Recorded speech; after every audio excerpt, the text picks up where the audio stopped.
Assalamualaikum warahmatullahi wabarakatuh. Kami dari Prodi THP, kami kelompok 4. Saya atas nama Syarlia. Saya atas nama Afwan Hoiri. Saya atas nama Wahidanto. Kami akan memaparkan materi kami yang mengenai Yang pertama, HAM menurut Islam. yang kedua, HAM perspektif Islam. Yang ketiga itu isu-isu aktual Islam dan penegakan HAM di Indonesia. HAM dalam menurut Konstitusi Indonesia yang menjadi bagian penting dalam dinamika hukum di Indonesia, diantaranya tentang HAM dan konstitusi. HAM dalam konstitusi dalam konsep negara hukum barat ibarat dua sisi mata uang, berbeda namun menyatu. Dalam pemahaman yang paling masyhur bahwa adanya hubungan pasti yang berasal dari sifat segala sesuatu. Setiap wujud mempunyai hukumnya. Di negara berkembang, sebuah perkembangan diawali munculnya negara. Kekuasaan yang didasarkan kepada aturan seseorang raja dan berkembang menjadi negara. Menurut Mahfud, Konstitusi Indonesia seolah berada di jalur antara ius constituendum dan ius constitutum. Menurut Lutan pada 2007, kekuasaan secara hukum berarti kekuasaan pemerintah. Sebagai negara hukum, negara Indonesia mempunyai tanggung jawab untuk menjamin tegaknya hak asasi atas warganya. Terjunjung hak-hak warga tersebut adalah hak atas pendidikan, hak atas kesehatan, hak atas sandang, hak atas pangan, hak atas perumahan yang sesuai dengan UUD 1945. Selain kewajiban yang harus dipenuhi negara Indonesia, juga mempunyai kewajiban untuk melindungi hak asasi warga negaranya. Itu juga harus memberikan perlindungan yang bine media. Perlindungan tersebut adalah hak hidup, keamanan, perdamaian, sebagaimana tercantum dalam UUD 1945. Baik, saya akan memaparkan materi saya yaitu HAM menurut Islam. Hak asasi manusia dalam Islam tertuang secara jelas untuk kepentingan manusia. Lewat syariah, Islam yang diturunkan melalui wahyu, menurut syariah, manusia adalah makhluk bebas yang mempunyai tugas dan tanggung jawab. Dan karenanya ia juga mempunyai hak dan kebebasan dasarnya adalah keadilan yang ditegakkan atas dasar persamaan atau egaliter tanpa pandangan bulu.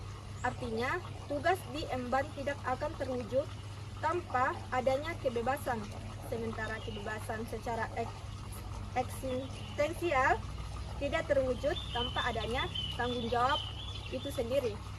Nah, materi kedua itu pengaturan hak asasi manusia dalam hukum Islam. Al-Quran dan Sunnah sebagai sumber hukum dalam Islam memberikan penghargaan yang tinggi terhadap hak asasi manusia. Al-Quran sebagai sumber hukum pertama bagi umat Islam telah meletakkan dasar-dasar HAM serta kebenaran dan keadilan. Nabi Muhammad SAW telah memberikan tuntunan dan contoh dalam penegakan dan pelindungan terhadap HAM. Hal ini misalnya terlihat dalam perintah Nabi yang menyuruh untuk memelihara hak-hak manusia dan hak-hak kemuliaan, walaupun terhadap orang yang berbeda agama, melalui sebab beliau, barang siapa yang menzalimi seseorang muahid, seorang yang telah dilindungi oleh perjanjian damai, atau mengurangi haknya atau membebaninya di luar batas kesanggupannya, atau mengambil sesuatu padanya dengan tidak rela hatinya, maka aku lewatnya di hari kiamat. Yang ketiga itu ada isu-isu aktual HAM di Indonesia. Kasus yang pertama itu adalah kasus tragedi Partai Komunis Indonesia atau disebut PKI 1965 sampai 1966. Sejumlah jenderal dibunuh dalam peristiwa 30 September 1965. Pemerintahan Orde Baru kemudian mengundi Partai Indonesia sebagai biang keroknya. Lalu pemerintahan saat itu membubarkan organisasi tersebut dan melakukan razia terhadap simpatisannya. Razia itu dikenal sebagai operasi pembersihan PKI. Komnas HAM memperkirakan sekitar 500.000 hingga 3 juta warga tewas dibunuh saat itu. Ribuan lainnya diasingkan dan jutaan orang lainnya hidup di bawah bayang-bayang cap PKI selama bertahun-tahun. Kasus yang kedua itu adalah kasus penembakan misterius pada tahun 1982 sampai 1985. Penembakan misterius itu atau sering disingkat Petrus alias Operasi Klurit adalah operasi rahasia yang digelar mantan Presiden Soeharto dengan dalil mengatasi tingkat kejahatan yang begitu tinggi. Operasi ini secara umum meliputi operasi menangkap dan pembunuhan terhadap orang-orang yang dianggap mengganggu keamanan dan ketentraman masyarakat, khususnya di Jakarta dan Jawa Tengah.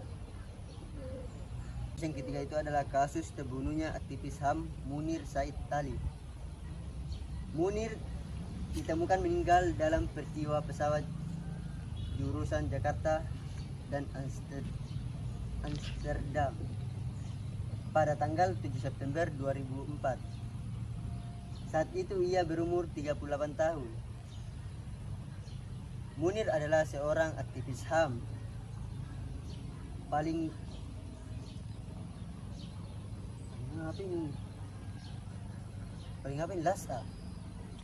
las Apa di dalam kah?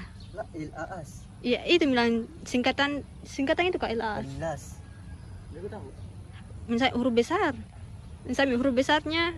Nggak tahu deh. HAM paling las kan las di Indonesia. Oke, langkai. Oh.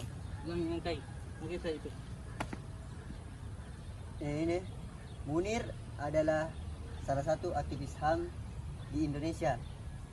Jabatannya terakhir adalah Direktur Eksekutif Lembaga Pemantauan Hak Asasi Manusia Indonesia imparsial saat menjabat Dewan Kontras atau Komite untuk Orang Hilang dan Korban Tindak Kekerasan. HAM adalah hak-hak dasar yang dimiliki oleh manusia sesuai dengan kiprahnya. Setiap individu mempunyai keinginan agar HAM-nya terpenuhi. Tapi suatu hal yang perlu kita ingat bahwa jangan pernah melanggar atau menindas HAM orang lain. HAM setiap individu dibatasi oleh HAM orang lain. Dalam Islam sudah lebih dulu memperhatikan HAM. Ajaran Islam tentang Islam dapat dijumpai dalam sumber utama ajaran Islam, yaitu Al-Quran dan hadis, yang merupakan sumber ajaran normatif. Juga terdapat dalam praktik kehidupan umat Islam. Dalam kehidupan bernegara, HAM diatur dalam praktik kehidupan umat Islam. Dalam kehidupan bernegara, HAM diatur dan dilindungi oleh Undang-Undang Republik Indonesia, di mana setiap pelanggaran HAM baik yang dilakukan oleh seseorang, kelompok, atau suatu instansi atau bahkan suatu negara akan diadili dalam melaksanakan peradilan HAM. Pengadilan HAM memenuhi proses pengadilan melalui hukum acara pengadilan. HAM sebagaimana terdapat dalam Undang-Undang Pengadilan HAM. Baik, mungkin itu saya video dari kami. Kami mengucapkan mohon maaf sebesar-besarnya apabila video ini banyak kekurangannya, dan kami akhiri. Assalamualaikum warahmatullahi wabarakatuh. Ketawa Kak.